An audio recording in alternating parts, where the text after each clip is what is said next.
Thank you for coming out. My name is Kevin Skinkis, and I'm the superintendent. And I'm not the star of the show tonight, I'm sorry, but I just wanted to do some introductions. Dave Mannon, Lane Niemann, the local police chiefs, they'll do most of the talking tonight, and then we'll have an opportunity for you to ask some questions. The reason I wanted to be here tonight is, as your superintendent, this is my 9th year, and I've noticed over the last 2 years for sure, I feel like every 2 to 4 weeks we're sending a message home about some type of threat on social media, or we were made aware of a threat in the community, and it's just becoming too frequent. And so tonight's about a little educating each other, informing each other, and then just having an open dialogue. Make sure you write down your thoughts if you have questions, and so you could ask them at the end of the presentation. And our goal is, and our number one goal, will always be your students' safety and our staff safety. And we're really trying to do a good job with transparency and trying to inform you. We get a lot of feedback when we send those emails, though, and I'm sure Dr. Freytas does at the building level, but where parents then want to know more. And there's only so much we can share with you because it's either an ongoing police investigation or we're doing our investigation to ensure that there's not a major issue or a major threat that's taking place. So as we try to improve communication, please understand there's only so much that we can communicate when something like this is going on. I'd like to introduce, if you don't already know him, because I find it hard if you don't know him already because he's a pretty big personality, but our new principal, Dr. Hector Freytas. Guys, good evening. Guys, first of all, thank you for being here. You being here shows that you care and that you're vested in our school and our safety. I have one ask of you this evening. Whatever you take away, whatever resonates with you, share with your neighbors. If you see them at church, if you see them at a community center, if you guys get together on the weekends, because we want the entire community to be informed about what we do here at RB to keep us safe, what our police partners do to keep us safe, and the strategy we share this evening. So my only ask this evening is that you take this message back into the community. We will do our best to communicate via email, robocall, using our website. But it'll mean a lot to me personally, to our school, to our community, if you really go back and share the message. Please have an open mind tonight. The issue that we're going to talk about, we face together. Okay, you face them at home being mom and dad. We face them being administrator. They face them being an administrative officer. My superintendent faces them right when he goes to the board and presents what's happening. So please keep an open mind. Please ask questions. Again, thank you for being here. And remember, my only ask is that you take the message back. Mr. Mann, assistant principal. All right, I am going to use a mic, hopefully. You guys in the back can hear me tonight. An English teacher once said, always use the mic, regardless, right? So I'm going to use the mic tonight since I'm going to be talking for a little bit. So thank you for coming out. This is going on my 5th year here at RB, and I'm going to show you some statistics, some information that has been an epidemic in not only RB and our community, but throughout the country as well. 2016 is when one of the first incidents we saw with an online threat here at RB that disrupted majorly our operations. And so what I want to do today, and why I asked our police representatives and our chiefs to come in as well, is to inform you about what your kids are doing. So we're going to go through that a little bit. And we're also going to talk about what are the things that we could do as a school, and how can we help our students? What measures do we have in place here? Maybe you don't know those, because we can only communicate so much and give you so much information. So tonight, hopefully we can answer some of your questions, but also provide you with some things you can take home and talk to your students about as well. This is our staff in the Student Affairs Office. Myself, I have 2 deans, 2 full-time deans, Neil and Dave, and an assistant dean who's with us for 2 periods in Jenna. A couple years ago, we were fortunate enough to bring in Mr. Niemann over here. Lane is the former police chief at North Riverside and has over 35 years of police experience. So he serves as our police liaison, not only in our building, but also a connection with our police department at Riverside. We also have security here from 7 to 5:30.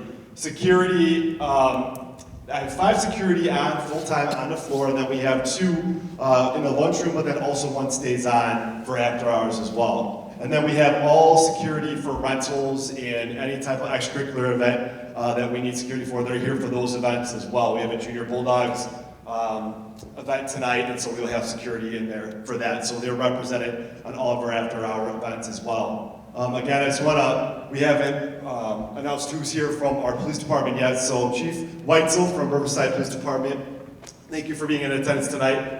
And Petrak from Brookfield Police Department is here. We cannot do what we do on the safety end of things for our school and our building without their support.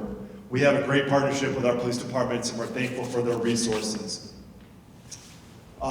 Something that we've really tried to do this year, as Dr. Skinkis said, was to be transparent. And one of those avenues for transparency is social media. So I just wanted to put up some of our Twitter handles, but also to let you know that all this information goes to our Instagram page as well as our Facebook page as well. So if I tweet something out through Student Affairs, we have a meeting, it's going to go to our Facebook site, it's going to go to our Instagram site, so that you're aware of what's going on. We had the district newsletter previously that we put a lot of information in, but then when that went to press and it finally got out, some of that information was dated a week later. So we wanted to be up to date, current. So all of us have these accounts. We're active, we're out there, and hopefully you join in and you can see what we're doing in this amazing community here at RB. Also, if you haven't signed on to Sky Alerts or you're not receiving those, please let us know, but that's our main avenue for communication. So any communication we send out typically will go through a Sky Alert. You'll get a message from the school. So if we have a transformer that goes down, we lose power, which we have happened, I think every year since I've been here, we're going to communicate that information out to you. If we have an online threat or something that comes to our office that we need to communicate out, it's going to come through the Sky Alert avenue. Tonight, what are we going to learn? There's topics and takeaways. There's a lot of information. So what are we really trying to do? Again, it's to inform you. I'm going to give you some data, what we've seen in the office. We're going to talk about proactive measures. What do we have for students to inform us of what's going on? And what is our big push with our students this year? And then our partnerships. We're going to talk about threat assessments and why we are moving towards being a trauma-informed site and what that means to you. And then takeaways. I always say if you come to an event, you should take away 3 topics. So those 3 or 4 things should be: what are our crisis protocols? What is our staff doing to prepare and keep our students safe? What are the next steps for you? And then answer your questions. Our Q1 data, this is something that we pull out and we disseminate to our staff at the end of each quarter. So where are our data and where did our numbers come in for behaviors in our building? Staff, these are referrals. So staff managed roughly 100. That's something that would happen in the classroom where a classroom teacher then would manage an off-task behavior, then talk to the student, do restorative practice, and then make sure we have it documented so we can have that information in the office. Our tardies, so this is the type of culture that we have in our building. When you look at this graph, you're probably saying, oh my gosh, 300 kids have 12 or more tardies. That is our most flagrant or major offense that we have in this building, our tardies. That's phenomenal. We have a great culture here. We have fantastic students. So we in the office are putting in measures in place to assist with the tardies. But you can see from Q1, our vape numbers are drastically down this year. Our drug and gross misconduct numbers are drastically down. And those are by 10 on the graph, so you can see accordingly there. Cell phone inappropriate behavior. So really a lot of the stuff that we're working on is behaviors in the classroom, and then also just getting our kids to class as well. Programs and associations. Some of these associations and programs you're not aware of, so I wanted to bring this to you so you can see that. Our deans just got done with their annual Deans Conference. In that meeting, they have their attorneys and the Deans Association attorneys and representatives from deans across the state come together and talk about current trends and topics, and they're informed with the most up-to-date legislation that's going on in our state. So that conference just was wrapped up with our 2 deans in attendance. Statewide Terrorism Intelligence Center, they provide information to us of what's going on in the state in regards to threats and things like that. So Lane is the point person for that, but we do get information from them, and that helps guide some of our programs that we have here. Something that we're really proud of is Go Guardian and BARC, and I'm championing both of these because they are proactive measures that we do. We're a one-to-one site. And so what does that mean? Well, we need to have measures so we can monitor what our kids are doing during our school hours. Go Guardian does that. Go Guardian monitors keystrokes. And so if a kid is looking up how to make a noose, which happened last week, and that was related to something they're doing in history class we were not aware of. We get a flag for that. We call the student down, hey, what's going on? How can I help? We bring in a support team and we go from there. So Go Guardian, whether it's in school or out of school, monitor our keystrokes for our kids, what they're doing, lets us know, and then we can better inform ourselves on how we can help that student going forward. BARC is another program. They work a little bit differently. BARC is going to hit more on a lot of our Google stuff. So Google Mail, Google Drive, kids, a lot of them use the Google Documents. And then a lot of your students, if you don't allow them to text, there is a feature through Google that they can talk to other students. They create an online Google document, and then they can have an ongoing dialogue with their friends. So you may think that you took their phone away, but in reality, they're really talking to other students through Google Docs. And BARC will then alert us to what's going on, if there's any inappropriate language or any type of threat information. That's all through Go Guardian and BARC. If you have students in other schools, I urge you to talk to your administrators in those schools. BARC is a free program, and schools can simply implement that and put that in place, and that's something we did here. So we have two very thought out and well programs in BARC and Go Guardian. Hero is something we put in place a couple years ago that monitors our kids getting to class on time, our sign in and sign out. It's something, a new feature that we're really doing in the last 2 years is monitoring our kids going in and out of our bathrooms. So I have 5 security on the floor at any time. They go each period at least 3 times to the bathroom and check it and make sure things are okay in there. And what we're seeing is, when kids vape, they're going to do it in a place where it's not visible. So it's the bathrooms, right? Areas that are not as supervised. And so what they do is timestamp it. And so we have a really good window of what's going on. The district has really helped us out and supported us in our efforts in surveillance throughout this building. And so I want to thank the district with that. We've increased our surveillance cameras probably twofold since I've been here. And we have exterior cameras on all of our bathrooms. So when our staff can timestamp it, our security staff, we could go back in, look at our camera, and see who went in that bathroom at one time, pull them down, and see what's going on, and if they are in possession of something they shouldn't be. School Guard is something that we implemented. About all of our staff have this in their cell phones. If there's an issue where we need to go into a lockdown, if a staff member sees a student with a weapon, if there's something that is going to be immediate where they need to alert us and go into a lockdown, it looks just like that on their cell phone. They report it, and it goes out not only to us, but our local police departments as well. And so they have that information. They can also call 911 really quick on this app. Lane and I have used it for a medical situation where we're running, we can't get to the phone and dial 911. You pull the app up really quick, you press it, and it goes right to the dispatch center to get assistance to our school. There's also a teacher assist button that works really, really well. We tried this out unintentionally. We had a teacher that was downloading this into her phone and hit it, and it went out to our police department as, oh, teacher needs assistance, because they're on top of it as well. And so they call us, hey, what's going on? I'm like, oh, we're good. She just downloaded it, So that is immediate access. So when we're talking about how can we get immediate assistance to our building, it's through School Guard, and it's through apps like that to notify our police departments of what's going on. I'll be quick with these next couple. Raptor is something where if you check into this building, you need to have your license or identification. If you don't, then we turn you away or turn visitors away. And what happens with Raptor is we put you to the sexual predator website database, and it'll ping us to any offender that comes in our building, and we deny that access to that person. So there is absolutely no access to anyone that has been flagged for child abuse in the previous. 3M is something that we recently added to all of our windows. 3M is a shatterproof film that goes over all of our exterior and classroom door windows. So if there was a weapon or a bullet that went through that, it wouldn't shatter it, it would put a hole through. Why is that big? Well, there's no access then for that person to get a hold of that handle. And all of our exterior classroom doors are locked at all times, so there's no access to get in. And that's a proactive measure that we did based on recommendations from law enforcement. Alice protocols are something that we went to last year. I preach Alice a lot. Alice is something where we're not only, when we go into a lockdown situation, we're not holding up in a corner of a classroom anymore and shutting the lights out. That's not the measures that we take.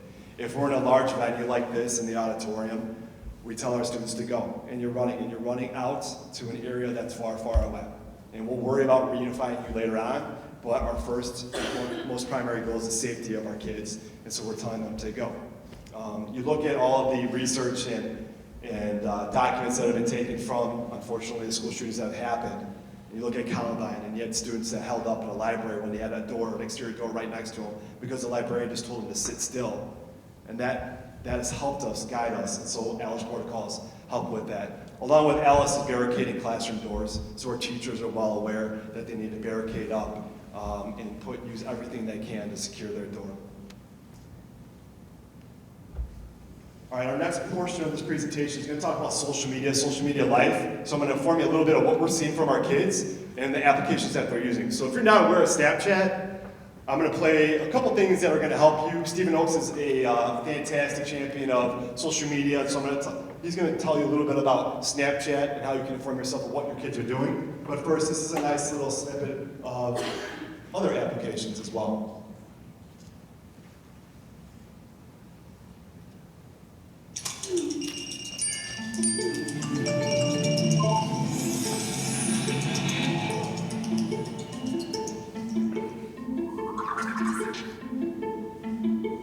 I check my phone a lot. More than I can count. I check it usually when I wake up in the morning. Before school, on the bus ride to school. During school, A couple times each class. at lunch, Probably checking a break. After school. walking home. While I'm doing homework. I'm constantly checking my phone until I go to bed.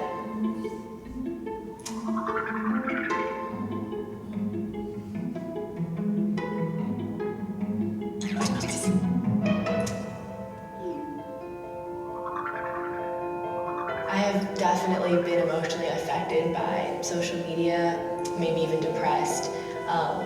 But it's hard to say which causes what sometimes. Sometimes when I'm sad, I like to communicate with my friends on social media, and that really makes me feel less lonely. I never really feel depressed or anything like that, just because there's always somebody to talk to and always somebody that's there for you. That's kind of a good thing about social media. On social media, you can talk to people, but like you can't really get your emotion across. I sometimes wish that it wasn't a thing so I could just hang out with my friends and play basketball or do other things like that. After getting my phone, in-person interactions, it's been replaced by text and call and FaceTime. Yeah, when I do my homework, my phone is normally next to me, and I definitely do check it, and sometimes I get sidetracked.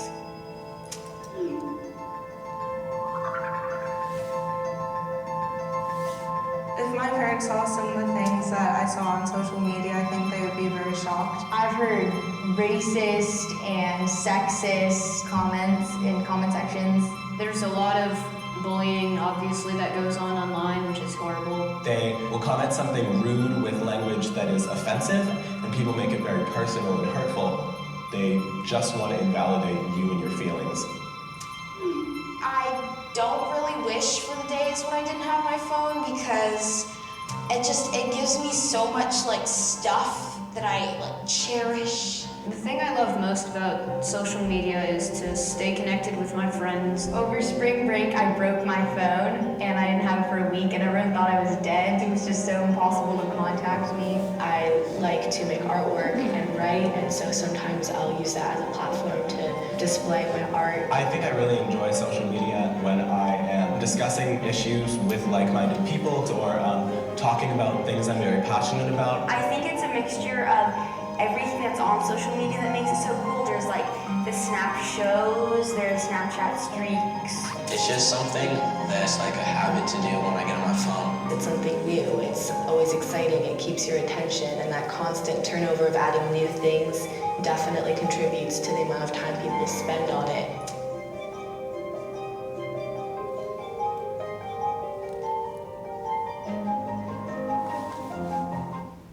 Okay, so the big three, what we see from our students here at RB, Snapchat, Twitter, and Instagram.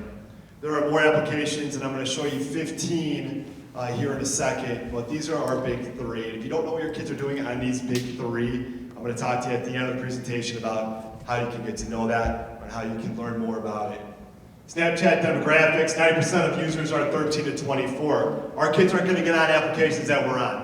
It's not going to happen, right? We want to know and get on any information on any social media site that you have no clue about. so they can talk to their friends anonymously without you kind of bugging them or nagging them about what they're doing. 69% of our teens say that they use Snapchat, and then lastly there, before, by the time you viewed this, another 880,000 years worth of photos have been shared.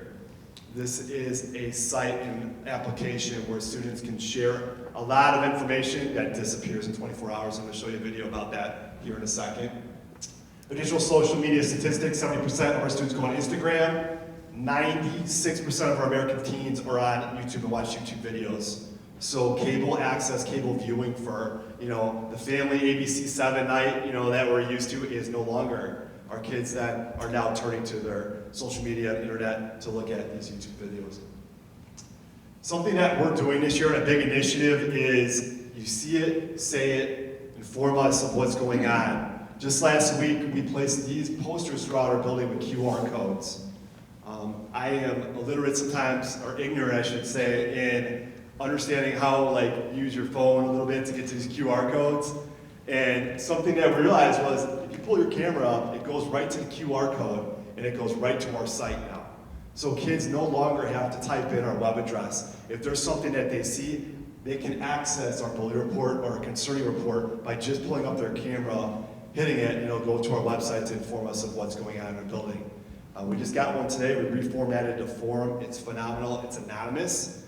So if they want to report something and not put their name to it and just inform us of what's going on in the building, it's an awesome avenue for them to do that. So if you see these, that's what that is. Okay, I talked a little bit about Snapchat. Here's a phenomenal guide for you.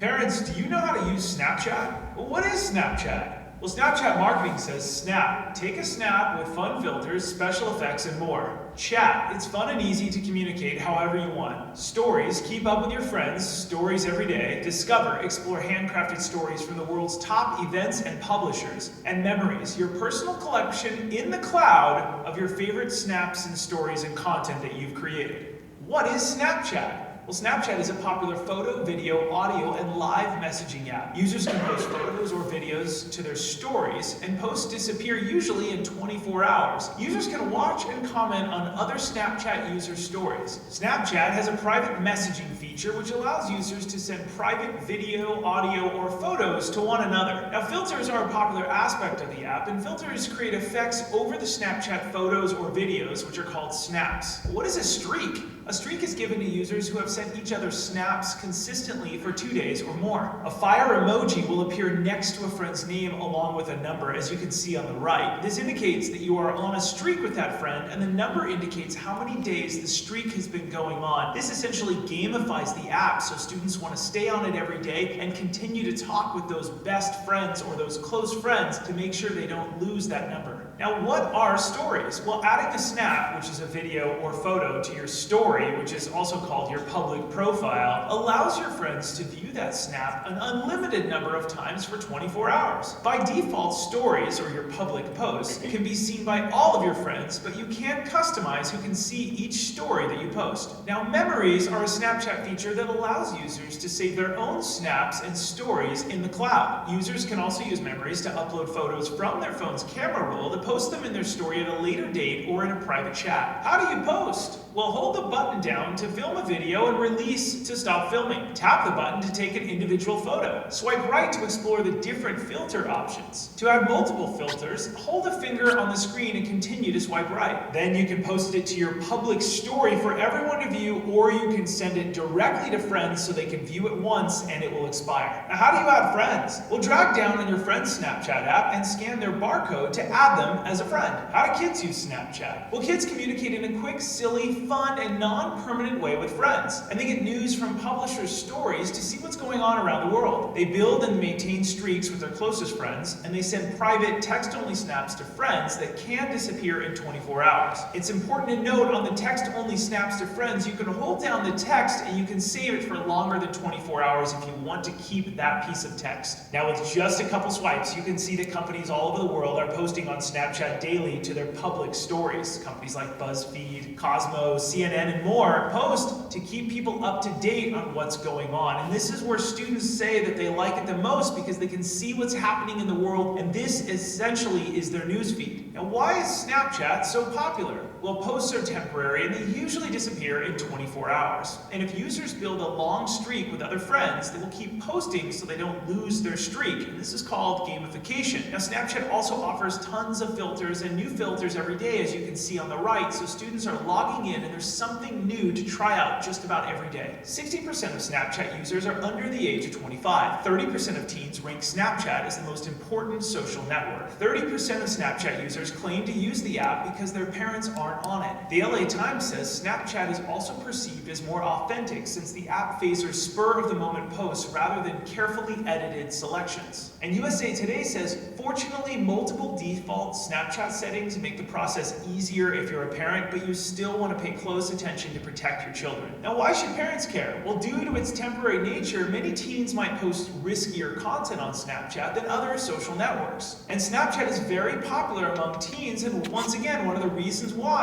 is because their parents are not on the app. Why should parents care? Well, there are third-party apps that make it very easy for users or recipients to screenshot snaps without Snapchat notifying the sender or the original poster that a screenshot has been taken of their content, their post, or their video. And anyone with your child's username typically can see their public story or their Snapchat story and send them direct messages. Is Snapchat safe to use? Well, when your student has a solid understanding of their online footprint and they have a little bit of wisdom, then Snapchat can be used as a family in a fun and positive way. And if parents tend to get involved and add their child on Snapchat, teens tend to keep their Snapchats a little bit more positive. What can parents do? Well, remind your teen that anything they post on social media, including Snapchat, has the ability to last forever and end up online to change their Google footprint. Demonstrate the ways that negative posts can come back to hurt their reputation in the future by showing them how to search for themselves online. Remind your teen that it's okay to be silly and self-deprecating and have fun on social media as long as they're positive with a little bit of gratitude in each post.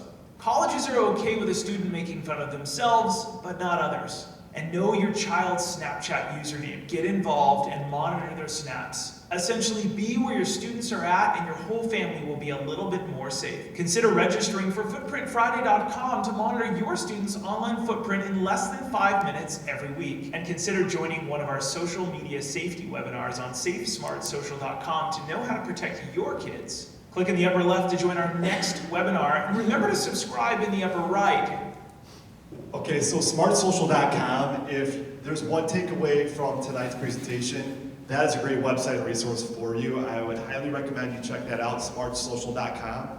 And there's a million resources for you. He's talking about the Footprint Friday. What that means basically is if you put your information in there, you can monitor based on what your kids are doing, their online footprint, which is so vital to support not only what they see and what their interactions with students are, but also supporting the information that gets into our building and helping us as well.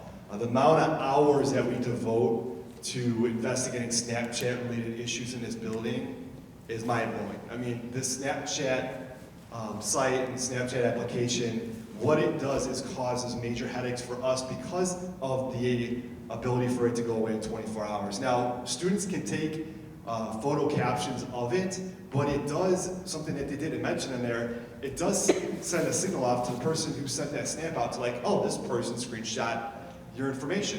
So then that causes a bullied situation in our school and our classroom environments. Also, the third-party sites, so if you don't want your, and kids are smart, you don't want your information to be known if you screenshot something that's on Snapchat, you can put an app on your phone and do that. Then you have, that person who sent that snap out has no clue that you sent that out. So why is that important and why is that an issue? If a student sends something that they regret out, whether it be a picture, whether it be a saying or statement or whatever else, someone can grab that information and then disseminate that out, and that causes major issues going forward. Not only for them, but for our school environment. Some apps, and this came from Chief Weitzel, Riverside, from I believe County in Sarasota. 15 apps you should know as parents. Some of them that we see on a daily basis. TikTok's a big one. It's kind of a application that puts music, and then they would do dances to the coordinated music through TikTok. Snapchat, obviously, we talked about that. Calculator is something, if you see this application on your phone, your kid's phone, you want them to delete that right away. That's an app that hides their information from you. So if they give you their phone, you might think, this is great, everything's good. Congratulations, thanks for keeping a clean social media record and footprint. When in actuality, if you hit that calculator button, all their other apps show up on their phone. It's huge. There's a couple other here that you can read, and I'm going to send this PowerPoint out to you, and we're also recording it tonight to RBTV, so we will have this on the parent tab for you to review in the future as well. Online threats, again, going back to 2016, this is our first major one, and you saw the effect that it had in our building that it caused over 400 kids to skip school. That's significant, okay? I believe that threat happened to be a student who was walking through our cafeteria with a dolphin mask because he was going to ask his girlfriend to prom in a funny manner. But that happened before he got there, went to his buddy and said, don't come to school tomorrow, and showed him the mask. And that turned into, there's going to be an active shooter in our building. And so that then got sent out through social media, and that then went to 400 students not coming to school the next day. And so that's how quickly these things can escalate from simply a joke to now we have 400 students outside of the building. Today, along with Riverside and Brookfield, myself and Mr. Niemann attended the NTAC conference held by Secret Service in Rosemont. And what's phenomenal about this, and this is another site you can go to the Secret Service's website and look, and you can just put in NTAC, NTAC. And their information is a ton of information compiled from 2007 to last year, and it's all the active threats that happen, unfortunately, in our buildings throughout the country.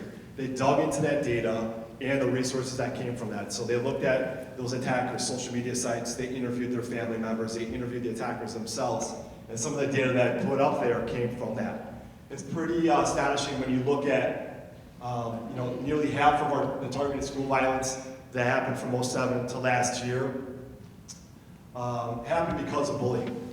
And so, we're talking about Snapchat, and that's a great avenue for bullying. We're talking about what your kids are doing on social media. That's another great avenue for bullying. This, unfortunately, will lead to bad situations in our school with active threats and active attacks. 71% of these attackers came from divorced families, 69% from financial difficulties, another 46% from financial substance abuse. All attackers had incidents of social stressors, and you can take that in a couple different ways, and we'll talk about that in a second. 81% of targeted threats were communicated in person. Why is that important? The kids knew about it. And so how can we as a school then make it a comfortable place for them to report that to us? And that's what we're trying to do by events like this, but also having our posters throughout the building for kids to feel comfortable saying, hey, this is what's going on, you need to know about this. And then I'm going to talk about what we're going to do going forward once we get that information. The EAGLES Act, if you follow legislation at all, is sitting in the Congress right now. The EAGLES Act is a piece of legislation that's going to allow NTAC to continue to be a proactive support system for schools across the country. If this legislation is passed, it'll be until 2023 that the Secret Service will be the guiding force behind not only threat assessment protocols in schools, but also a resource for schools to reach out to for threats that come their way, and also our local law enforcement officials as well. Primary motives for our goal students were grievances against staff and or peers. A lot of information that we got today. I urge you to go to their website and then read the document that they put out. It's phenomenal research. It's in-depth information, and it gives you a really good insight of what's going on and how we can support them as schools. What are we doing here? And this is really what I wanted to get to. So we talked a little about what we have in place here. We talked about supported measures through monitoring our students' social media, monitoring what they're doing on Google, giving you a little bit of information of what they do on Snapchat. Talked a little bit about the profile of an attacker, and now we're going to get to administrative procedures. So when we get an active threat or not active threat, we have to sift through that in a really quick and short time period. Most and almost all of these come from either if it's outside hours, we have simple agreements with our police department so you can let us know what's going on. If it's during school hours, we get this information quickly. And what they told us today in our meeting, and I'm looking back at all the threats that came in, it's either going to happen before school or first or second period is when we get this information most often. And so we have to, again, call the students down, investigate it, find out what's going on. So a team is led from the principal down to myself, the deans, to investigate the situation. Once we get students' information, we get statements, we call the police, they're going to come in as well and help us and guide us with that. We're going to interview students with direct knowledge. We're going to review our surveillance videos and any other information that we have from outside sources, whether it be the bulletin report, whether it be other student statements, and go from there. Determine if we need to communicate after that, if there is a valid threat in our building, how do we do that? Do we use our school guard? Do we do PA announcements? This year, every single threat that came through, obviously was a non-active threat. And so at that point, we gave a PA announcement out to our students, not only for them to check their email, but also a statement for our teachers to read with our students. And one thing that we learned last year from these threats that came in is when there's something going on in our building that we need to inform our kids about, whatever threat it may be, if it's an online threat, we want our teachers to stop what they're doing. It's a disruption already to the learning environment. No learning is going to be going on after something like that comes through. And so stop and take a minute and talk to your kids about what's going on. I tell them, if kids have their cell phones, take it out, call your parents. Tell your parents that you're safe, that you're okay. We want to get all that information out. Let's talk about it. Let's feel safe. Let's feel comfortable. So that's our non-viable threat protocol there. Keep students in the classroom. What we're learning as well is, when these first couple threats started to happen, we send the information out and we didn't talk to our kids beforehand. Parents are like, I want my kid out of the building right now. And what does that do for us? It causes a major backup in our main area down here by our main entry. It also puts 400 students in jeopardy of a bad situation if someone wanted to come in and do harm to our building. And so that's why we want to communicate with our kids. We want to be transparent. We want to have a conversation. We want to keep kids in class. So these are our protocols. We want our staff to captain their classrooms. We want to review our lockdown protocols. We want to limit off-topic conversations and really have a good discussion. And our staff has been trained with these discussions earlier this year. If there is an active and targeted threat to our building, I will let you know right now, we will go to a lockdown. So if there's an active threat that we have, and that we are knowing that a student says, I am going to do this and or that, we will lock our building down and go to the most severe protocols that we can with our lockdown. And so when we send information out, we're going to be transparent as possible. We can't give you everything, unfortunately, because it's an active investigation. We'll give you as much as we can. But do know that if it's not a viable threat, going back here, we're going to take these precautions. If it's a viable threat, there's a time, there's a place, there's specifics in whatever message or information we receive, we will go into these protocols here. We do have reciprocal agreements, and we talked about that a little bit earlier. So if we get information from any of our neighboring towns, they then will pass that on to us, and vice versa. We'll pass our information on as well. Something that I'm really happy that was signed here recently through our new governor was in August, Governor Pritzker signed House Bill 1561, which requires all districts to implement a threat assessment protocol. What does that mean? If you look down below, creation of a threat assessment team, that was done in October for our school here. That team consists of admin, counselors, psychologists, social workers, and law enforcement official, Mr. Niemann. So this is not a reactionary program. This is a proactive program, and something, if you read the literature and what the Secret Service is talking about today, threat assessment protocols. You could do everything possible in our school. We could have the 3M film, we could have the BARC, we could have the Go Guardian, we could have all the physical features of safety, lockdown protocols. It's not, unfortunately, going to save you from a situation that's active. What can prevent that? Getting a proactive measure in place, such as a threat assessment team, to then intervene. Because if we go back to some of the things that we were talking about earlier, students are in the know. Students know what's going on. So if they tell us, we need to react. So we put this proactive measure in place, and then after we meet, we go from there. So we look at quarterly, we look at students that just get brought up. Students that are truant, students that have multiple referrals. If you look back you go back again to the Secret Service data, 50 referrals are kind of a marker for kids. That's a lot. Kind of a marker for students when we're looking at their data, their attendance, and their grades, behavior. It's kind of a marker for kids that are attackers. And so let's get proactive. Let's look at that. Let's get our team in place and put resources in front of them and interventions. Proactive programming. Trauma-informed is a big push throughout the country right now, and we just had our Institute Day, and we brought in a speaker, Jill Reedy, who champions this through the state. She's assistant superintendent of regional office down in Decatur. She came in and talked to our staff about what does trauma-informed mean. Trauma-informed is understanding our kids and who they are in front of us, and what have they been through prior to them sitting in front of you. And so there's an ACEs study out there, and if you haven't read up on the ACEs study, it's phenomenal research.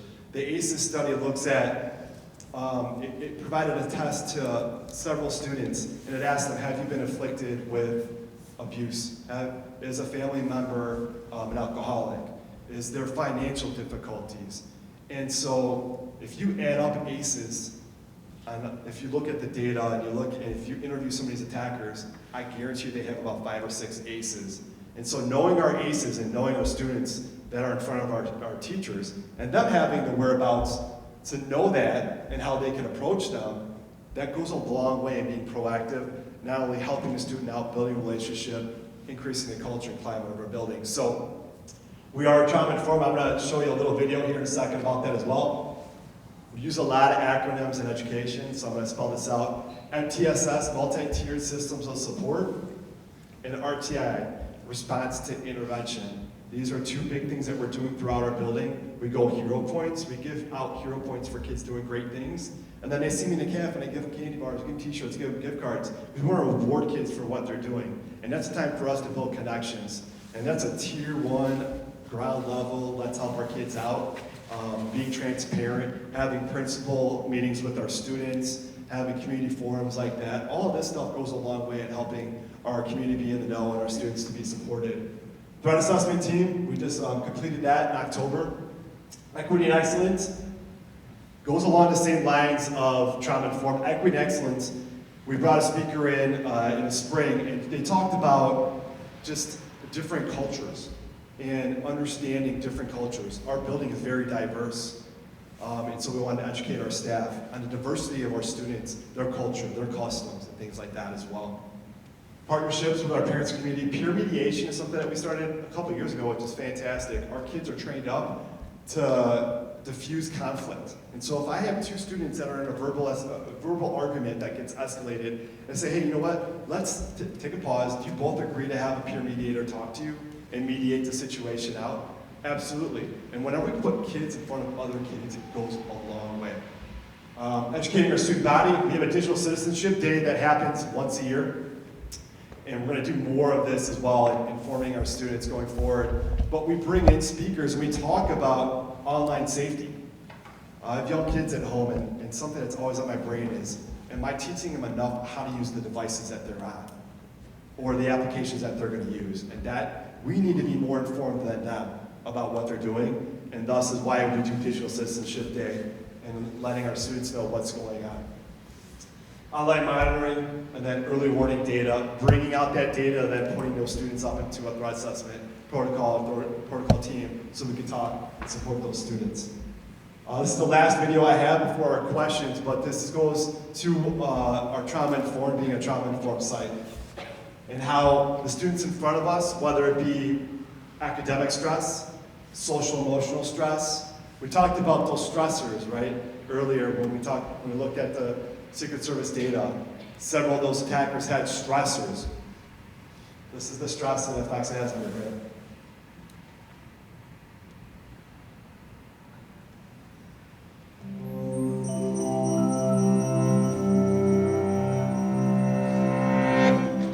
Are you sleeping restlessly, feeling irritable or moody, forgetting little things, and feeling overwhelmed and isolated? Don't worry, we've all been there. You're probably just stressed out. Stress isn't always a bad thing. It can be handy for a burst of extra energy and focus, like when you're playing a competitive sport or have to speak in public. But when it's continuous, the kind most of us face day in and day out, it actually begins to change your brain. Chronic stress, like being overworked or having arguments at home, can affect brain size, its structure, and how it functions, right down to the level of your genes. Stress begins with something called the hypothalamus-pituitary-adrenal axis, a series of interactions between endocrine glands in the brain and on the kidney, which controls your body's reaction to stress. When your brain detects a stressful situation, your HPA axis is instantly activated and releases a hormone called cortisol, which primes your body for instant action. But high levels of cortisol over long periods of time wreak havoc on your brain. For example, chronic stress increases the activity level and number of neural connections in the amygdala, your brain's fear center. And as levels of cortisol rise, electric signals in your hippocampus, the part of the brain associated with learning, memories, and stress control, deteriorate. The hippocampus also inhibits the activity of the HPA axis, so when it weakens, so does your ability to control your stress. That's not all though. Cortisol can literally cause your brain to shrink in size. Too much of it results in the loss of synaptic connections between neurons and the shrinking of your prefrontal cortex, the part of your brain that regulates behaviors like concentration, decision-making, judgment, and social interaction. It also leads to fewer new brain cells being made in the hippocampus. This means chronic stress might make it harder for you to learn and remember things, and also set the stage for more serious mental problems like depression and eventually Alzheimer's disease. The effects of stress may filter right down to your brain's DNA. An experiment showed that the amount of nurturing a mother rat provides its newborn baby plays a part in determining how that baby responds to stress later in life. The pups of nurturing moms turned out less sensitive to stress because their brains developed more cortisol receptors, which stick to cortisol and dampen the stress response. The pups of negligent moms had the opposite outcome, and so became more sensitive to stress throughout life. These are considered epigenetic changes, meaning that they affect which genes are expressed without directly changing the genetic code. And these changes can be reversed if the moms are swapped. But there's a surprising result. The epigenetic changes caused by one single mother rat were passed down to many generations of rats after her. In other words, the results of these actions were inheritable. It's not all bad news though. There are many ways to reverse what cortisol does to your stressed brain. The most powerful weapons are exercise and meditation, which involves breathing deeply and being aware and focused on your surroundings.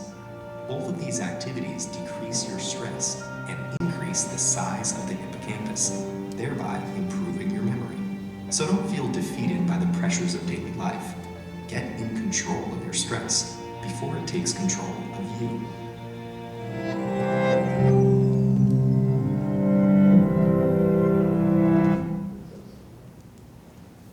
Okay, so we're going to wrap it up here on my portion, and we're going to get your questions, and our superintendent's going to say a couple words here. How could you help? We just talked about, and we saw the graphic there with the rat and the nurturement. Unfortunately, some of it doesn't happen with all of our students. So talking with our children early about everything, and being a support for that person. And then us as a school doing that as well for our kids is very important.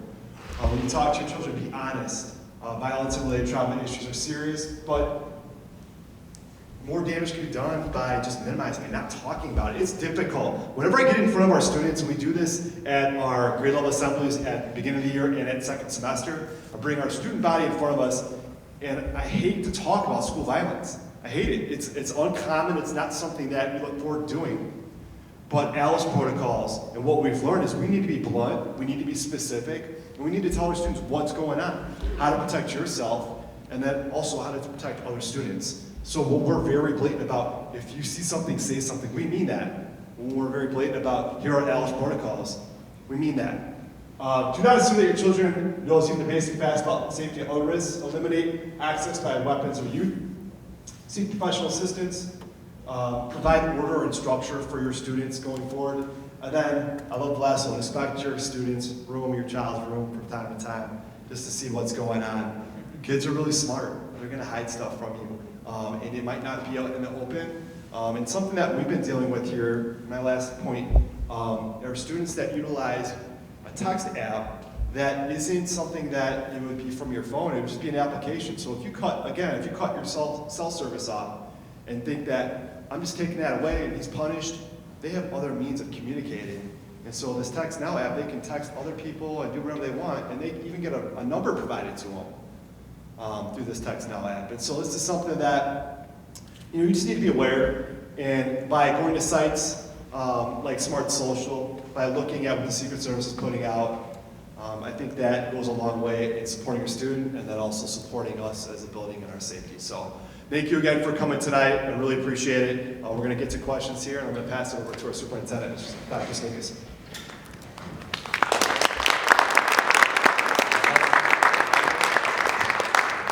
Let's hear it for Dave Mannon. Excellent job. Okay, so we started roughly at like 6:40, and so at like 7:05 my ADHD kicked in, so I had to take a few notes on my app. And I'm not sure if that was the same with you, so I'm glad Dave said he's putting his presentation online. I do have 2 children, 10 and 12, that are just starting to get into the whole cell phone and apps, and they're asking me for TikTok and Snapchat and those things. But I did want to touch on a couple things. I don't need the mic. Can you hear me okay without the mic? Or you want the mic? The English teacher said use the mic. In regards to the communication piece, so I know he put up there about Snapchat, or Instagram, Twitter, Facebook, website. For those of you that don't have any of this, if you just go to our website, that should be home. All right, so if you don't have all these different social media platforms, if you check the website regularly, the district just paid like $600. We can do it now, $600 a year. And in the bottom left-hand corner, you'll see Twitter feed, Instagram, anything that's being posted on any of those social media places also come up directly on our website. So if you don't have any of those other applications, you can check everything from the website. If you only use Facebook, anything we put on Twitter, Instagram, etc., those get sent to Facebook. So what we tried to create was, if you as a parent feel comfortable only using one place, or that's a place that you feel a common communication piece, that's why we bought this app, so that you're not having to check Twitter, Facebook, the website. You can go to one place and check it. So between Facebook, the website, all that information should be, it will mirror exactly what we're putting up. The second thing is that I also wanted to recognize we have Commander Kopka from North Riverside here with us tonight, and Lieutenant Schreiber from Brookfield, so also joining our 2 police chiefs. And one of the last things, and then I'm going to turn it over so we can hear from the experts, because they really are the experts that investigate this and work with our students and with our families. But when we do send out these when we get these threats or we send out these communications to parents, we do, as I'm observing all this and working with behind the scenes with the police chiefs or the administration to get the message out and communicating with the board, etc., I know we get a lot of parents that want to come and pick their kids up. And Dave mentioned that, and sometimes it creates a traffic jam in front by door A. Your parents are frustrated because we're not letting people in or we have the doors locked. Whenever we deal with these issues, and we always send out our messages, you'll always say, hey, students may notice an increased police presence. Our police departments are outstanding. As soon as we get something like this, even if we know it's not a credible threat, we'll have 4, 5, 6 officers here. We'll have them walking around the building, just hanging out in the cab, hanging out by door A. So unless you have an officer near your house or in your house, I understand as a parent you want to feel safe, but sometimes this is the safest place to be with all the police officers and people we have here. So I just want you to trust us that we are doing everything we can to keep your students and our staff safe as possible. Now, you said you monitor the kids' keystrokes on their computer. So every application that they use on their computer, whether it's in the building or at home, is monitored? Yes. Okay. Once they're done once they're after the school, you guys aren't monitoring anymore, right? I mean, because Yes. they keep the Chromebooks and they go to college. Yeah, so her question was after they graduate and they move on, that restriction is gone. Yes, but we do monitor 24/7 their keystrokes, yes. Okay. And the students know that, right? Do they not? Yes. They get a flag too when they do something inappropriate. It says, hey, you put inappropriate content on your computer. And so they are informed as well. And they're not watching everything they're typing. This program is set up for anything talking about violence, self-harm, pornography, those types of things. It's not like it's not like a big brother and trying to read every email they're sending or paper they're typing. It looks for keywords. Mayor, the topic we had a lockdown. It was more of a credible threat. Do we have ways to lock our doors? There, you see, you know, the door thing that goes over the, you know, the opening, or they have a lock, or kind of like, you know, the car lock thing that used to go on the steering wheel that everybody had. Do we have that for our kids in the classrooms? So it's a good question. Well, we looked into that, and we found that the time it takes to get that resource out and put down, whether it's a door jam, and all our doors go out too. So even if we had one of those, you know, door jams, we'd have to do it on the exterior side. So the time, and you never want to do that in the situation of a lockdown. If there's a threat, immediate threat in that hallway, you never want to go outside and then try to jam your door in. So we found the best ways to barricade it. So our teachers use computer rope, string, and then they secure their doors that way. And their doors are locked as well.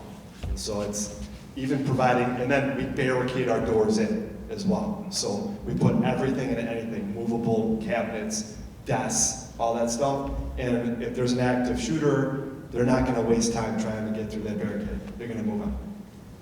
Now, have these teachers practiced this Yes. multiple times? Where, and how, I mean, they're proficient in it, that they're quick, they're able to, boom, grab it. I mean, you know what I'm saying? It's not, oh, it's in the back of the classroom in my drawer, and the door is, you know, 10 feet away. All right, I'll just touch on this real quick. I know that Riverside, thanks to Weitzel, he just sent two or three of his officers to Alice training, and like he said, myself, the superintendent, the principal, and the dean, we all went to this Alice training. It's been amazing in the school here because we finally gave them some options. The old option was to hide in the corner and gather your kids, turn off the light and pray. They don't do that anymore. We're very proactive in the school. Like I said, the schools are, every door is locked.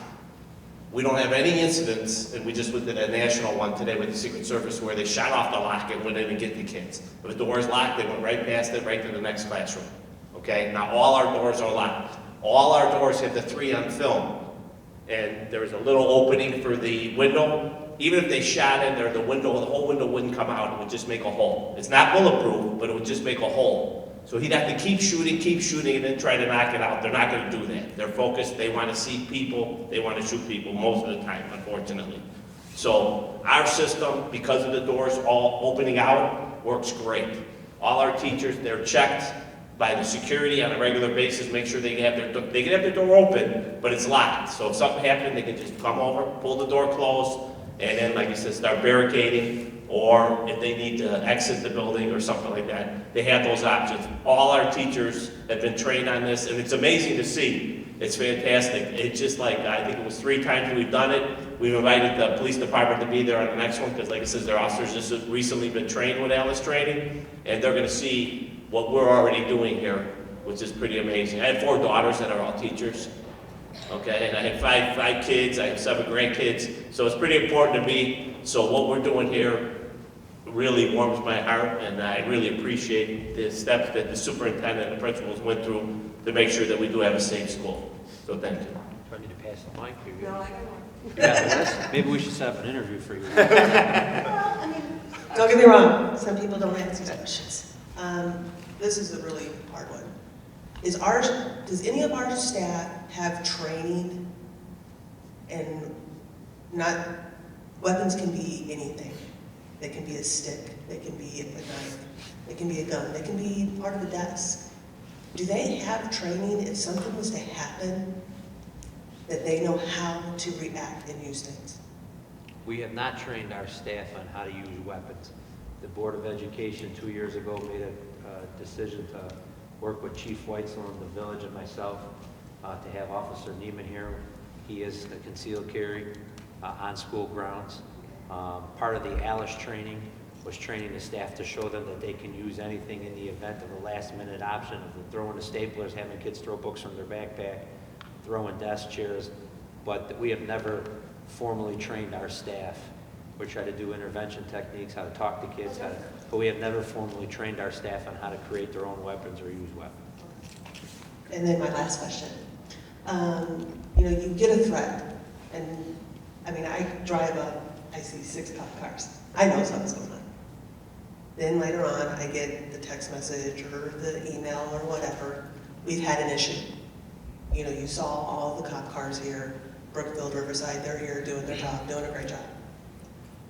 Then we get nothing, or at least I haven't seen a follow-up saying, okay, we had, and the threat was somebody was gonna get beat up in the parking lot, or they were gonna ram them with their car, or whatever. It was not a credible threat, but this is what the threat was.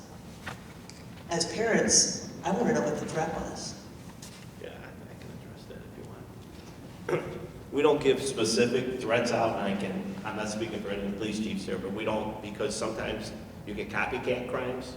If a kid knows, if I say there's gonna be a bomb in the school and the school's closed and everybody leaves, guess what? There are gonna be more of those threats, okay? Because they want the school to close down. The people that are doing these want some type of reaction from us. They want to see how we react, okay? So we won't give a specific threat out of what they said, what was posted, and that type of stuff. We'll just tell you whether it was credible or non-credible, okay? And like I said, the police department, they've been fantastic. Brookfield, North Riverside, the Grange Park, and Riverside, of course, because we work very closely with them. The school actually is in Riverside. Anytime, they all have my cell phone numbers. Anytime I have something, I have their supervisor's cell phone number right in the car, so it doesn't matter who's working, I can pick up that phone and get their supervisor on the line. I know I've called Chief Weitzel personally on his cell phone before, and Chief Petrak, and of course Dave is my guy here because I used to work in North Riverside. So we can also do, we could probably do a better job with the follow-up, right? Even if it's a few sentences that says, hey, the investigation's over, but we are not going to release what the threat was. And also because we're all bound under being in schools under the Student Records Act. So we can't share with you, hey, there's a threat on a student or another student made a threat. Well, yeah. Because if one student knew who made that threat and we're able to identify that kid and spread that out, we've now violated the Student Records Act. So that kind of goes back to the transparency. Like, we probably could do a better job maybe sending that second email when it's all done and everybody's gone home and things are put to bed. We probably should do maybe a follow-up. That I would agree with you. Maybe that's something we can improve on. And guys, I will commit to that. I'm always open I'm open for feedback. That's how we improve. I'm a lifelong learner. So I'll commit, to do a better job in following up. And also, sometimes we have parents, and almost every email, that I send, I always, say, please, if you have any questions or comments, reach out. And people do reach out, and we share what we can, respecting the laws that we're bound to. So if you guys ever have any questions or comments, reach out. You may not get anything, or you may get a little more, respecting the law. Yes, ma'am. You need a mic? I got it. Okay.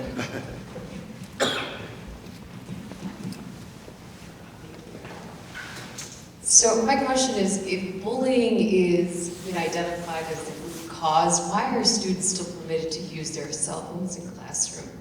I had the opportunity to see some, during open house, how some of the teachers managed it with over the door little, shoe slots or whatever that is, and that seems reasonable. But I gotta tell you, I am sometimes shocked when I get text messages from my kids during the day. I'm like, why do you have your cell phone? So I'm just curious to know what the school stance is on that. Dave, you want to take this one since you were been there long? Yeah, so part of being a trauma-informed institution is something we've been talking about with our staff. A lot of our staff uses cell phones for different applications, Kahoot games, stuff like that, which maybe aren't on their Chromebook, and so it's an extension to their learning environment, so we don't want to take any of that away. However, we talked about doing like a red and green. Like, hey, today is a red day, we need to put it away. The board policy or handbook policy says your cell phone should be off and put away in the educational environment. However, we give teachers freedom if they're going to use it. As a staff, We've looked at some of the data from Q1, cell phone, tardies, right? Those are two hot spots. So we are working together with the staff going forward, like, what are our 3 main areas we're gonna consistently enforce? And that's one of them, and we're gonna shore that up by putting some procedures in place, whether it's today's a red day, that's it, don't have your cell phone out. And I know, I was in a classroom 12 years ago, and I was worried about it, and there was a flip phone era. And so I don't know, I haven't been in a classroom since, with now the immediate access to everything, and I can't even imagine it. So I would, and the staff has told us too, like, we need that, we need that red and green, just to help us out going forward. So that's a really good question, and we're working on that going forward for sure. And Dave, I wanted to add, prohibition sometimes does not work. You guys see the society issues, right? We prohibit many things, and people find another way of doing it. That's why I'm proud to see that we have digital citizenship day, where we teach our students how to be responsible. That's what we do in schools. Teach the kids how to do things right. So even though prohibition may seem as an appropriate approach, and it could be, I'm not saying that it's not, but teaching the kids, the students, on how to do it right is the ultimate goal and purpose of the school. A while back, you mentioned the Hero Awards, and I think that's great that you reward kids for great behavior. But what are you doing to identify kids who potentially are struggling? Because those kids are not going to be getting those Hero Awards. They're going to be kind of flying under the radar. What are you doing actively to identify and help those kids that may be struggling? Good question. So something that we have in place here, we talked about the threat assessment team, which we are ramping up, and that's a different procedure that we'll have here. We also have small teams through our student services department. And so they meet almost, I think it's bi-weekly, and that's with a dean, all the counselors, psychologists, social workers, and our director or assistant principal of student services now. And they talk about students based on early warning data that we pull out. So that early warning data includes referrals, attendance, their grades, and then we have an elongated discussion about what kind of supports do we put in place going forward. And so that discussion is held with our counseling department quite often, and it's a measure that we put in place. It's been in place here for a while. It's very effective. And adding on to her question with the bullying, so what kind of consequences are you implementing with kids that are being the bullies, or kids that are, thinking they're funny and they have like these threats that are non-viable? Like, what kind of consequences are there for this poor behavior as well? Yeah, so consequences and restoring behavior are something that's a big topic right now in schools. So we want to be firm, because if you're going to be on Snapchat, and I don't want to throw a percentage out there because I don't know, but it would be very high if we did, about the number of social media stuff that goes on and the bullying that happens because of it. And bullying, mind you, is reciprocal. So at one point in time, the bully has been bullied themselves. And so what do we do for that? I mean, we can implement an alternative day assignment. So, they could be in an in-school room where they're there all day, but then we also do a reflection or restorative piece in there where we have time for them to fill out a packet to reflect on their behavior, and then we push our social workers in on top of it. So it's a little bit of a different consequence now. It's not, you just sit, here's your punishment, you're in school suspended, we don't even call it that anymore. It's an alternative day where we're gonna help support you through resources that we have here. That's one avenue.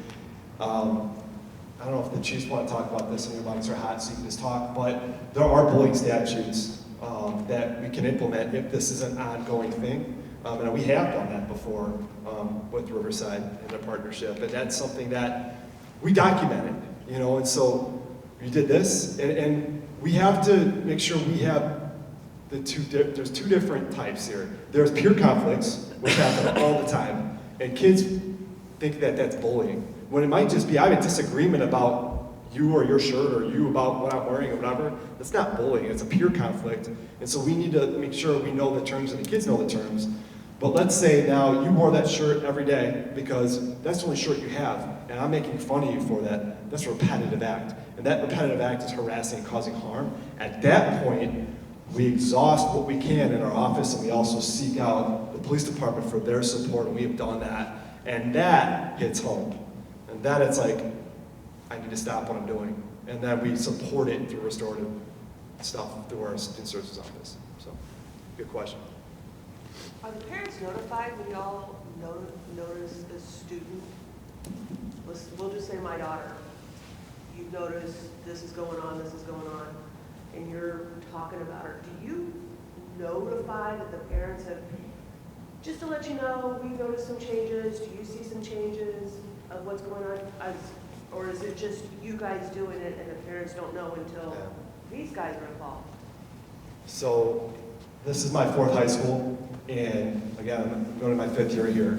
I think the size of this school and the culture that we have here and the work that our deans do in our office, not that it works with our counselors and our support staff, we're very, very proactive. You look at all the measures that we have in place here, they're going to reach out on a phone call 100% of the time to say, hey, you know, this is what's going on. And it could be as simple as, you know, kids wearing a hat. We did that, my dean, he was in a calf doing supervision yesterday, and we have this continual student that wears his hat every single day, and he's like, you know, I'm calling on right now. You know, and we have this saying in a dean's office, if your student annoys us, we're going to annoy you more. You know? And so we're going to call and contact you more so that you're aware that this behavior is present in our office, and we want that behavior to cease. And so, yeah, we will definitely reach out. Yeah. Hello. One of the statistics was 95% of the kids were watching YouTube. And I'm curious about the national threat assessment that you were at. If they discussed the very real, deceptive and manipulative techniques of white supremacists and white nationalist groups that are targeting vulnerable kids and teens. And, you know, it's very scary to create this culture of hate and venom. And I'm curious if you're aware about this and if you're talking about this and there's a plan for addressing it. Do you guys have any answers to that you're seeing in the community? You know, I know Lane attended the meeting today. Well, they didn't touch on that specific topic today because it's hard to touch on everything that's going on, but there has been in past training that I've been through over the years, like I said, when I was on law enforcement at the time, where they were trying to demonstrate how these organizations try to get the kids very young, 11 years old, start saying stuff, start, you know. They use the humor and the memes Exactly. and stuff that the kids love, and they use words that, you know, as an adult you might hear them say and not even know that they are picking up on this. And it's just this subtle drip type of manipulation that's, I don't know if any other, we're all scared about this. Yeah, they didn't touch on that topic, and it was more of proactive measures that we put in place when we see a path of negativity going down that road for students, whether it be putting anti-Semitic things or whatever, you know, down on paper. Then it's like, okay, now we need to do this, you know, go for it. And they didn't touch on that topic. I guess I would just say to let's all be aware Yes. and know that this is happening, and to have a discussion and to understand what the memes are using. And as parents, we can see on our own kids, you know, the images that they're seeing and see if we recognize where these are coming from. Are there any other questions? I'd like to make sure we give time to each of the chiefs to, and the representatives of the law enforcement to give their kind of 5-minute takeaway. Are there any other questions to make sure everybody asked everything they wanted to ask? One more? I was just curious if you thought that at the high school level, that this conversation was almost a couple of years too late. I have a 6th grader who does, you know, she's on TikTok and, you know, she's not on Snapchat, but she's exposed and she's, you know, we both actually went to the Riverside schools and it just seems like things that we were exposed to later are happening earlier and earlier. And we have a freshman here now who, you know, my 6th grader is being exposed to very similar things, you know, that he just recently went through. Correct. So, I mean, what is going on in the community to address the younger members? Yeah, but if I could just speak, you know, from Brookfield and something that that you spoke about, like vaping is one thing that you even hear about this in the middle schools. And I mean, it's nice to see that the stats are going down here at RB, but it's a complaint that we hear about at a young age. And it's something that you say we're missing the boat as far as we should be addressing this in the middle school level. And I know that the administrators there are also concerned about that, and they do similar things to what they're doing here at RB. But yeah, it's eye-opening to see that, and it is something that we all definitely need to be aware of, whether it be law enforcement, parents, the school, in addressing those issues. What do you attribute the change to? I mean, maybe it's something like as simple as what the kids are doing now that we didn't do as kids. You know, they're into their phones, they're watching YouTube, it's a lot more secretive than the way things used to be, where you would talk on the phone and you'd be aware of you could be aware of what your kids are doing, and now Like, I almost feel like we know so much more. We're like really on our kids in terms of like their social media and that, and like, and my house happens to be the house where all the kids hang out and whatever. So I'm really privy to like what's going on, and it's just, you know, like, I mean, is it there's no consequence? Is it that parents are not willing to really say like, okay, my kid is doing this, or like? Well, that's the thing. Do the kids really know the penalties involved? Like bullying, for instance, that one in 2016 where they got 4 counts of felony, whatever. Do they really know what that means? You know what I mean?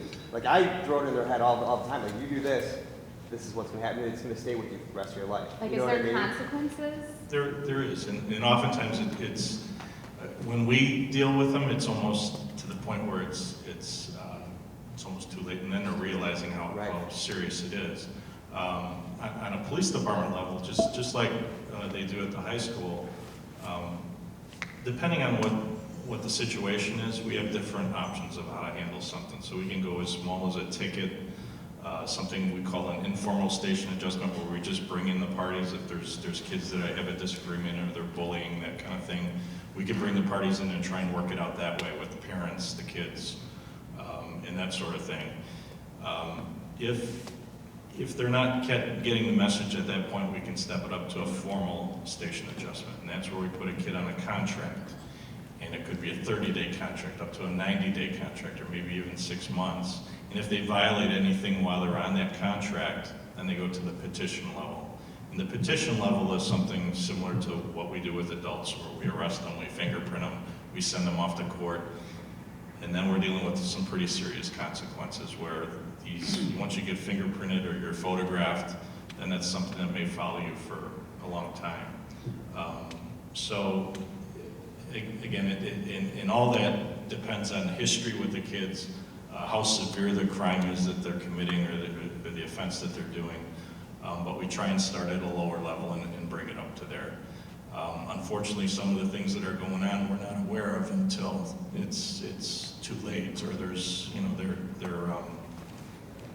doing something that's harming other people that now we do have to step in and do something about it. And with respect to privacy for juveniles as well, unlike when an adult gets arrested, you'll see maybe a week later an article in the Landmark that said, you know, so-and-so did such and such, was arrested, charged with X amount of counts, so whatever. With a juvenile, there's a whole privacy issue as well. So things are happening, but we can't talk about the things that are happening with them. So because you're not hearing about it doesn't mean that it's not happening. It's just that it can't be publicly broadcast. It's one of the main differences also.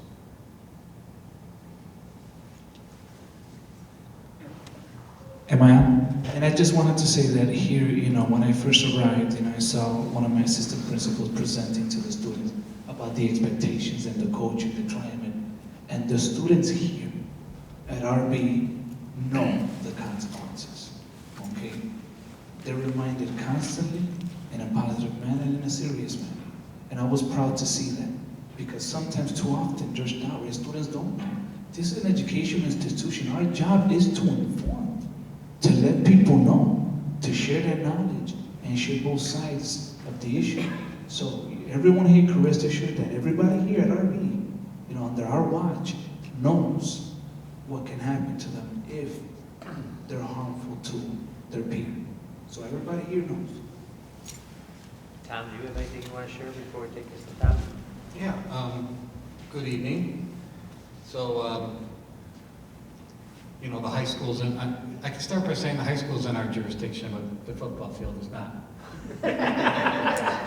But let me tell you, we don't work in a silo. And, I've been at Riverside now 35 years. I've been the chief since 2008. And it really hasn't always been that way, and that's the truth. There were days where we would not cross the border to go into Brookfield or North Riverside. Those days are long over. Somebody mentioned earlier here that they have responded or gone by the school and seen multiple police cars at times in front of the school from multiple jurisdictions.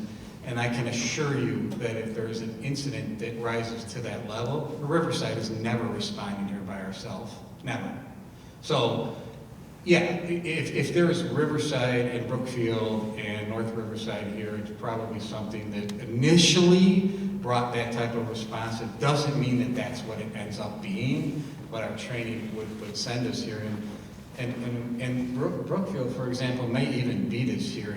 The high school could call 911, we be dispatched here, and Brookfield could have a police car passing at Washington and Gulf here. I don't think they're going to drive away. They're going to come over, even though they're not the municipality that may have been dispatched there. That's a real big change over the last, I would say, 5 years in school administration and police cooperation. And I can't speak enough about Lane Niemann, because what you have to understand about his position is everybody at this table knows him. One person used to work for him, or still, well, I guess you don't work for him anymore. But all of our officers that are on the street, they know him. No exaggeration. I think he was selected for that type of purpose. You could go through my phone and my text, and you will see texts from Lane at all hours of the night. You will see texts from the superintendent at times. You will see communications between us. Each of our departments have supervisors' cell phones in their cars. Lane was exactly right. If they can't get a hold of us, they're getting a hold of our street supervisors. So there is instant communication, 24 hours a day, because sometimes things happen off school grounds that we just think might spill over into the next school day. So it's just like a notification, like a heads up type of situation. So that's really important. This police radio I brought with me today, Lane has one. So that's something the school didn't have 2 years ago. So I think that he can reach out, get that communication, we train together. It's really, that's extremely important. And we walk a fine line. So one of my things is I walk a really fine line between Lane said earlier about response, right? He's absolutely right that there's copycats, absolutely. So you walk this fine line of what the response is going to be to the high school, and that's really dictated by what the call is. And we walk a fine line by what's going to be released. Because the fact of the matter is, incidents that take place anywhere are allowed to be released to the media. Details about juveniles are not. It's just simply, sometimes I see posts on the newspaper websites that'll say, why was it this not? Did the police not do anything? Well, the individual was 13 or 14 years old. We're absolutely forbidden from doing that. It's clear. It's not only the school can't do that, we can't do that. So things do happen. If they do, you can be assured the police have responded. But one of my main messages, I have a small agency, right? We don't respond. We respond on my own to very few things, not just the high school. And I had a meeting yesterday with the District 96 superintendent, and I told her about something to do about cell phones. And I said, this thing here is the most misnamed thing. The last time any of my kids used it as a phone was probably 2 years ago. Okay, all they use is text. So you wouldn't find them using the phone. So that's just the way it is, and it's part of the culture. And I'd like to close by saying, somebody had mentioned about why do we allow phones. I went to a International Chiefs Conference where the presenter, the school shooting expert, said that 90% of parents that they surveyed after Sandy Hook wanted their kids to have the phones in the school. The parents wanted to have for emergencies. So, could you imagine the school not allowing that if 90%, the students and their parents are their clients, right? They're the staff. And I was amazed by that staff. But they wanted, with restrictions on what goes on in the school, parents wanted to, if they sent out a message, parents wanted to contact their kids and say, are you okay? 90% of them. So I'm not sure that would be a wise idea to take the phones. It's a better idea what they set up here is to regulate it, control it, have rules, but to really take these phones away from high school age kids I would think would be an actual disaster. It just wouldn't work. The prohibition would not work. And when you have that many, I'm sure if even this school district asked the majority of their parents, they would want the kids to keep the phone because of emergency situations. Not because they want their kids talking to other kids, but the parents want to be able to get a hold of their child in an emergency. And I would say that that's most parents. There are a few that, the kids will abuse it, but I think that in today's world, that's just an accepted practice we have to deal with. And I think they're doing a pretty good job of it. And they're not alone. They're not alone. I don't know of any school district that I know of that tells the kids they can't have the phones. You certainly offer them to, but I don't know of a district that does that. And I'm talking high school age kids. So I don't know. I mean, at the open house, it was very apparent that the phone was a complete distraction for my son. And the following week, I said, he can't have the phone and so he had to keep it at home. And then, it improved, but he made his own decision the following week to keep it at home. So there is a phone addiction or a usage addiction that's happening that kids need to even be aware of. They're not even recognizing that they're addicted, but yes. The behavior is following the line, the mood. It's definitely in line. We're keeping up on it too. Dave showed a thing of the apps from Sarasota.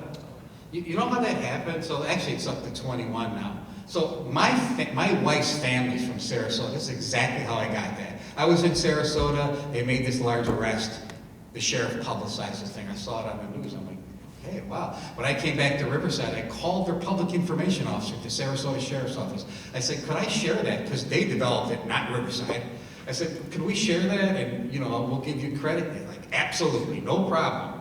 But you know where they got that from? There was an arrest of 15 individuals that were predators, all 31 or above. And all the victims were 14, 15, 16, 17. And every single one of those 15 offenders had those apps on their phone. So the detectives that made this large arrest went through every single phone of these offenders, and that list was on their phones. And they were that's how they were communicating with 13, 14, and 15-year-olds. They weren't calling them. They were communicating with one of those apps or following them and tracking them. So that was a fantastic idea. That sheriff in Sarasota County put that out. But that's how that came. It came from predators. So when they were talking about check your kids' phones for those type of apps, they're absolutely correct. One thing I'm going to add really quick too is we just learned about the brain stress, but also that cortisol level too with I need to check the phone, right? I need to check it. So what we asked our staff to do is if you're I asked our staff, if you're interested in having your students disconnect from your phone, we call it a cell phone parking lot. Put it by your desk. When kids come in, they drop it. And some have been giving hero points for it. Awesome. And last week I had one of our veteran math teachers thank you. This has been awesome. It's an awesome disconnect for my kids, but also their focus goes through the roof. They're my glads and we're able to do things. So we don't want to limit teachers' styles and how they instruct. If they use apps, go for it. That's awesome. If you're differentiating between that with your phone's great. But if you need time to disconnect, and this is let's focus in, That's what those cell phone parking lots are for, and that's what you saw, I think you saw in the teacher's room. Something I'd like to put out there, though, is information is key. No matter how insignificant you might think or feel it is, let us know. With the recent combination of our dispatch center, essentially you're almost like one police department, Riverside, Brookfield, McCook. We share a dispatch center. I don't know, everybody call the police, you get WC3. Call goes out, Riverside hears it, North Riverside hears it, Brookfield hears it. Comes up on our computer screen, what the call is, where it's at, people involved. And we're all small communities. We all know each other, work together for a long time. And if we have something to add to the call, we can communicate either by the radio, on the computer, call the guy on the cell phone, the officer on the scene. So, I mean, information is key. That's helps us get out in front of these things. Because Riverside will do a report, we can read it, Brookfield can read it. The name files, we access all of it. I no longer have to call up and say, hey Leo, what do you got on this guy? I just run the name in the common computer system. Our reporting system now is all one common reporting system. So if I want to know something about somebody that lives in Brookfield, I just got to run it in the name file. I can pull up every time they called in a parking complaint, to barking dog, to whatever, domestic disturbance or anything related to that individual, and can even track what their cars have done. So that's, the information's out there. You got to let us, give us a tip, and then we can run with it. That's a great segue. One time, just happened last year. Lane, our school resource officer, myself, 2 officers from Riverside PD. We were in my conference room going through our plan of how we were going to do a canine search. And Chief Weitzel was calling the cops in the office, asking about, is there a school shooter, or is there a threat of a school shooter at RB? Now we got 2 or 3 officers plus the school resource officer, superintendent. We're all in the room working on a canine search, and he got this call because one of our parents saw that there was a shooting in Western Michigan. Correct? Was it Western Michigan? And instead of calling the school or the police department, they called Channel 7. And so ABC was calling Tom to say, are you responding to a school shooter at Riverside Brookfield High, and all this stuff? And it would just kind of it took us all back that a parent would think that there might be a school shooter at their kid's school, and the first thing they did was call Channel 7 and not call 911 or call the school, right? I mean, so please, if you think something's going on, it's better to tell us and let us look into it. Is there any known gang activity, gang members at Riverside Brookfield High School? That's a good question. We've had, I think, 1 offense this year through Q1, but that was more of a student putting a gang sign on like a door, a pencil or something like that. But we don't have kids that represent, we don't have gang issues, we don't deal with that here. We may have a kid put something in a pencil or scribble something on a paper, and then, obviously we put protocols in place, but we don't have those type of behaviors here. In my 5 years, we haven't had those behaviors. I've worked in multiple places, including the city of Chicago. Unfortunately, I also had some of my family members that went the other way. I was that one that paid attention in school and did things right. And I consider myself an expert in gang activity. And I will tell you right now, he described it perfectly, maybe a scribble or 2, but we have no gang members here. And if there were, we'd be all over it. We guarantee. What about racially motivated incidences? So the question was, what about racially motivated incidents? It's hard to pull out and think about any one instance that we could point to as saying, yes, this is it. We had some graffiti in the bathroom 2-3 years ago. So that's a good call, yeah. So a couple of years ago, we had a student putting some swastikas and some hate speech in our bathrooms. And we investigated it. And typically, and what I'm finding out, I was a dean for 3 years and now 5 years doing this, and what I'm finding out is, like with threats, it might just be one individual that's causing a major disturbance in our building, and it's happened often. And that was the case in that scenario a couple years ago, where, you know, there was an article in the paper, there's some stuff going on about, you know, all this racial stuff that's going on in our bathrooms, and we have a big issue here. And then when we finally discovered it with the help of Riverside, it was one student. And it was a minority student that did it. So it was, you know, and they just wanted to go back to another school. That was their motive for it. It wasn't a racially motivated thing on their end, you know, to another ethnicity. It was, they just wanted to go, they wanted to leave our school. They wanted to go back to the school they came from. Is the school talking about racism? I mean, it's a very tough subject, but I think that... Well, I was going to say, there was a fight earlier this year, in the school year, that was racially motivated. And my son saw a video of it. And he Yeah, told me about it. I would say I would check the facts on that. No. It's not just one incident. I would say it was or racially one motivated. thing. It was This is definitely a Hispanic problem. student and a white student, but it wasn't, there was more to that story. It needs to be... Our fight numbers are below 10. I showed you the data. We don't have significant fights in our building. We don't have kids tagging our walls. This is an environment that when kids come in, they feel 100% safe. They do. Okay? We have done a really good job of making sure that if they don't, they know where to go. They know how they can go to the QR code now to say what's going on. We have the bullet report that's been established.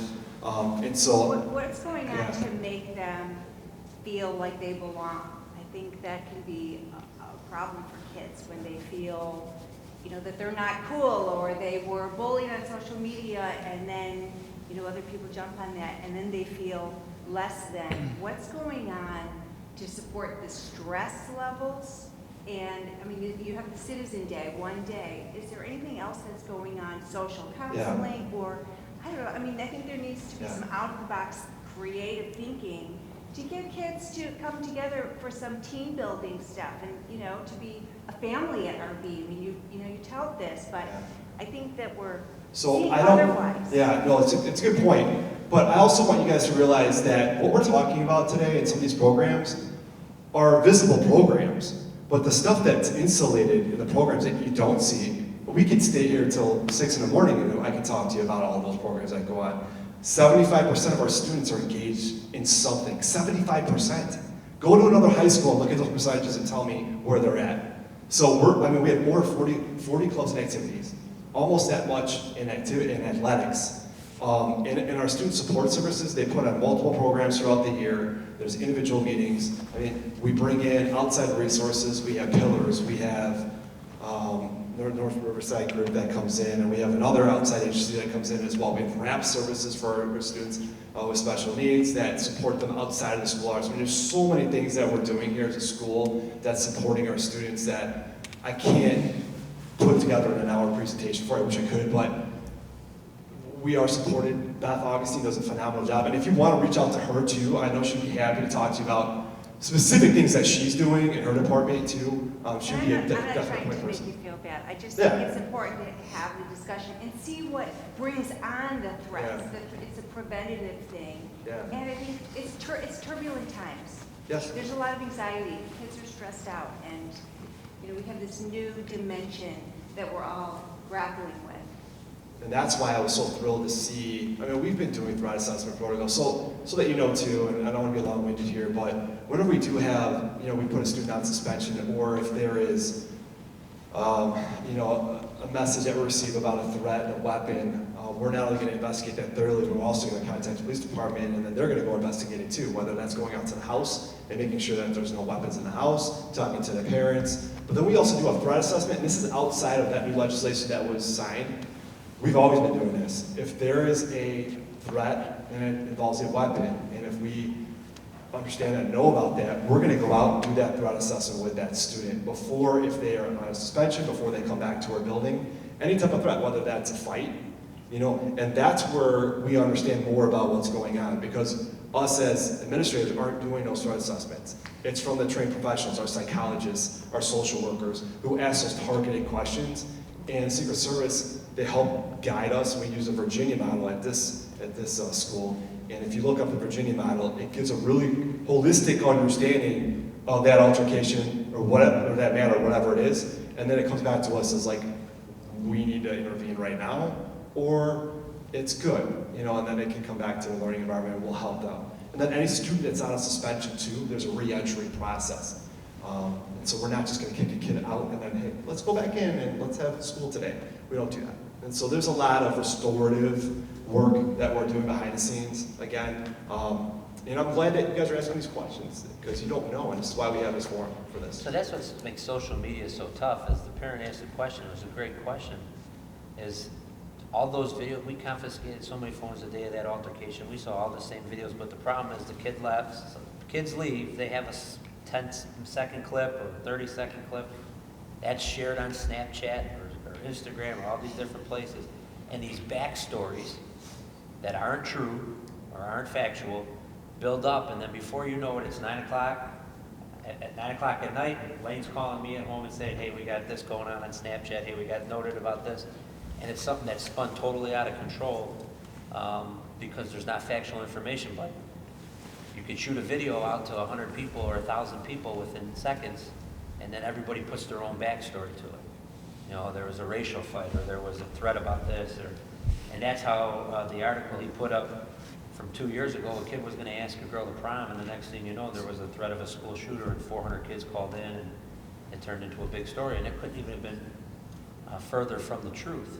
But so that's where we need your help. When you hear something like that, call the police department. You know, call the tip line. Get us a notification. We're checking this stuff 24/7. So any help you can provide us is greatly appreciated. And I can tell you from experience, I had a daughter that graduated in 2011, and now my daughter's a senior now. These guys here are more involved. I see more involvement from all the department here. They were more separated when my daughter was here in 2011. They are all joined now. Well, I think we all need to join. And so what you're seeing now is they are improving. They're doing everything that they can. We're all going to have really crazy questions. And we're all going to be like, oh, should I ask it? Or what is really going on? I can tell you I've been in Mr. Mannon's office before over something that happened to my daughter. And I have talked to Dr. Freytas several times about my ideas, or, hey, what do you think about this? These guys are all open. And when I saw all the police cars here that day, I said, I know something's going on, and I was not afraid to let my daughter come into the school because I have all of these guys here, okay? These guys are standing out there protecting our kids and making sure that whatever the issue is, they're here. So, no, and I appreciate those comments. And again, today is about informing you and informing you on what your students are doing with their social media, informing about what we're doing here on our end on a proactive measure. And the more we do this, it's a partnership. All these agencies, our parents, our community, we're in this together, like you mentioned. And the more we know, the more questions you ask of us, the more we inform you. That makes RB a special place. So I'm going to give it to Dr. Freytas to finish up, but thank you. Parents, again, thank you very much for joining us this evening. You know, it really means a lot. You know, it means a lot to me, to the Chiefs, you know, to the boss, you know, that you guys are here this evening.